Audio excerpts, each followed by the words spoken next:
suasana yang sangat menyenangkan. Masih dipejamkan matanya Bapak Ibu.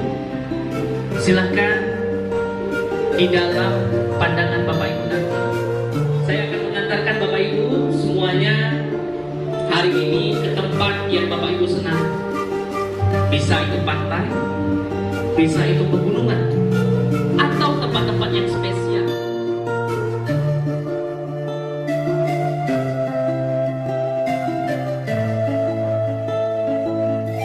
Aku melakukan suatu kesalahan. Ketika aku melakukan kebaikan,